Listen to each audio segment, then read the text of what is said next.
12ই ফেব্রুয়ারি যে নির্বাচনের দিন, সেদিন আমরা যেন স্বতঃস্ফূর্তভাবে ভোটদান কেন্দ্রে গিয়ে আমাদের মূল্যবান ভোটটা দিতে পারি।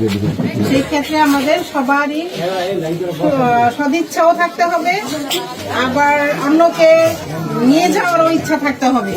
দেখা যায় যে এতদিন আপনার ভোট দেন নাই, মনে করছেন যে ভোট দিয়ে দিতে লাভ নাই, কেউ ভোট আমাদের দিয়ে দিচ্ছে। এবার কিন্তু ভোট অন্যরকম হবে এবং ঈদের মতো আনন্দদায়ক হবে।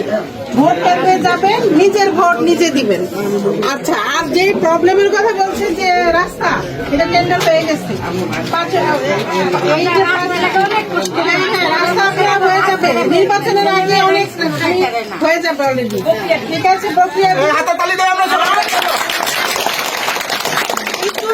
বিদ্যুতের কাজও জমা দেওয়া হয়েছে, বলা হয়েছে বিদ্যুতের কথা। জনগণের শান্তি চাই। হ্যাঁ, ঠিক আছে, সুন্দর। আচ্ছা, জনগণের শান্তির জন্যই তো এবং নেতা নির্বাচন করতে হবে। সেই জন্য একজন ভালো নেতারও দরকার। সেই সুযোগ আপনাদের আপনারা সেই সুযোগের সদ্ব্যবহার করবেন, ধানের শীষে ভোট দিবেন এবং ভোট কেন্দ্রে যাবেন। ঠিক আছে, ধন্যবাদ সবাই।